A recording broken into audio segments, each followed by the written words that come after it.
Hello students, I am Neeraj, your biology teacher in class 9, and today I am going to start the first chapter, that is fundamental unit of life, cell.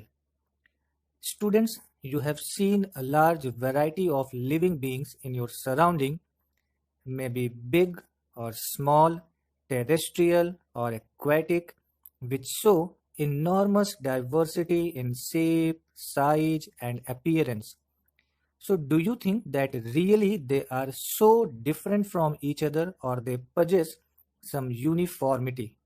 Yes, all living beings have something common in them, and that is known as cell. So, what do we mean by fundamental unit?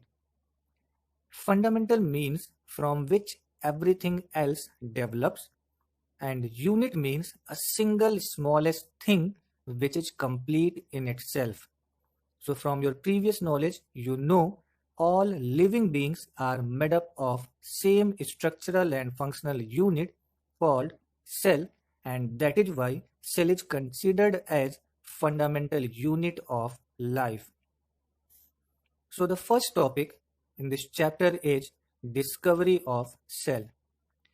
Cell is discovered by an English scientist, Robert Hooke, for the first time in 1665.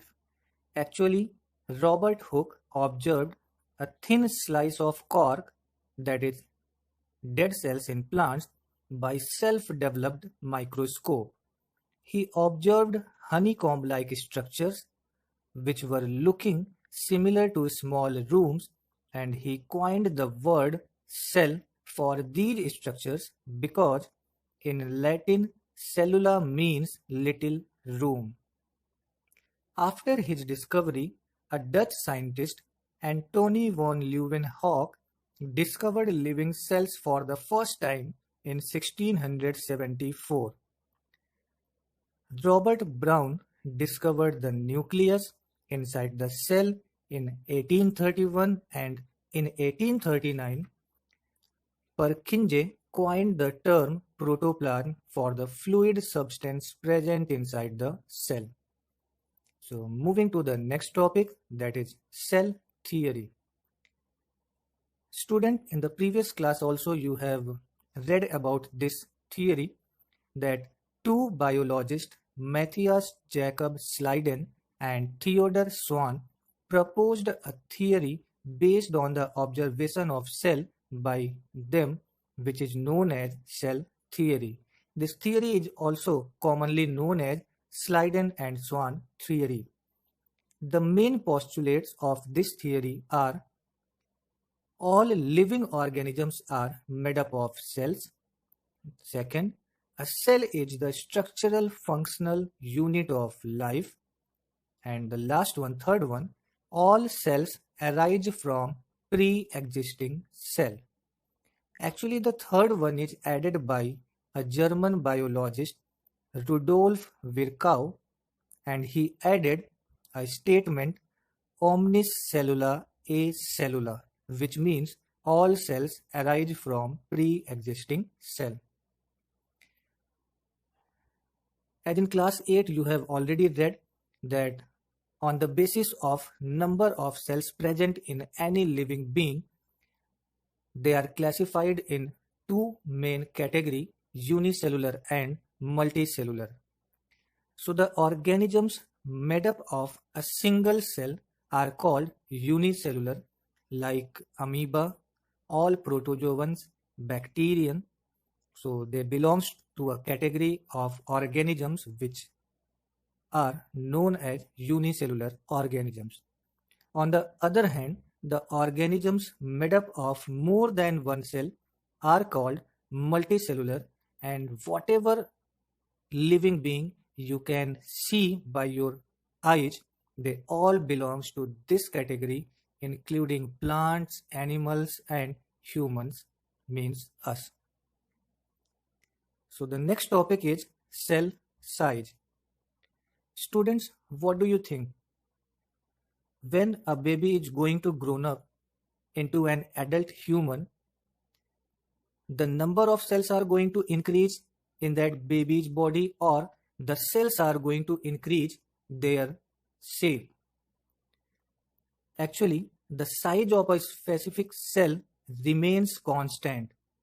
It has no relation with the size of an organism. For example, the large size of a whale or an elephant is due to the presence of more number of cells in their body and not because of large size of cells in them. Some cells, such as eggs of birds and reptiles, can be seen with our naked eyes. However, a majority of cells cannot be seen, and they can be seen only with the help of an instrument known as microscope. So we will discuss the next topic, what is microscope. Actually, microscopes are high resolution instruments used to observe minute structures because they magnify the size of any structure from 100 to 100,000 times. Microscopes are of two types. The first one is known as light microscope and the other one is known as electron microscope. So we will see about the light microscope. The microscope which uses light to produce an enlarged image is known as light microscope, and it is of two types on the basis of lenses arranged in it. The first one is simple and the other one is compound. In simple light microscope, a single convex lens is used which produces an enlarged virtual and erect image, whereas in compound microscope, many lenses are combined together and its magnification power ranges from 300 to 1500 times on the basis of lenses used in it. So the next main type of microscope is electron microscope. These microscopes were developed by two German engineers, Noll and Ruska, in 1932 and was allowed for use in 1940. It uses a beam of electrons and electromagnets to create an image of the object, and the magnification power of electron microscope ranges from 1 to 5 lakh times more than the object.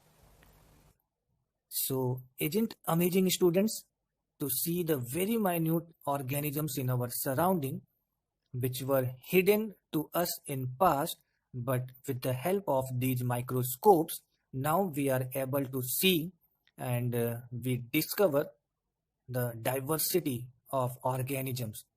So the next feature of cell is its shape. So cells show a wide variation in their shapes related to the functions they perform. Cells may be spindle shaped like smooth muscle cells, elongated in shape like nerve cells, spherical in shape like ovum or egg cell, disc shaped like red blood cells, and cells may be of fixed shape or variable like Euglena and Paramecium protozoans have fixed shape, but amoeba, again a protozoan, but it is irregular in shape. So moving to the next topic, organization and division of labor in cells. Since we studied in the beginning that unit means a single smallest thing which is complete in itself. So in unicellular organisms, all vital activities which we perform through the various parts of our body like respiration, digestion, excretion and transportation are performed by a single cell, but these cells contain some components called cell organelles like mitochondria, provides energy to the cell, and ribosomes are responsible for protein synthesis. I hope cell organelles are not new for you because in class 8th you have already read about these topics. When we talk about multicellular, since the body is made up of multiple cells, so we can see division of labor in cells and their organization. Like a group of cells performing similar functions make tissue. Tissues aggregate to make an organ. Multiple organs performing a specific function make an organ system, which ultimately gives rise to a complex body of an organism. So, cells again can be classified on the basis of complexity of cellular organization in living organisms. So, the two groups of the cells on the basis of complexity are prokaryotes and eukaryotes. So, what are prokaryotic cells? Pro means before and karyon means nucleus. So, the primitive cells which lack nucleus are called prokaryotic cells, like bacteria and blue-green algae. Since these cells lack nuclear membrane, so their genetic material, which is known as nucleoid, lies directly in cytoplasm. They also lack membrane-bound organelles in cytoplasm except ribosomes. So coming to the eukaryotic cell, U means true and karyon means nucleus. So the advanced cells which contain true nucleus are called eukaryotic cells. Like protozoans and all multicellular organisms comes to this category where cells contain a well-developed cell membrane, nuclear membrane, and other cell organelles that float inside. So for today, I'm going to conclude here, and few questions related to today's discussion you will find at the end. So try to solve them, and thank you all. Be protected, stay home, stay safe.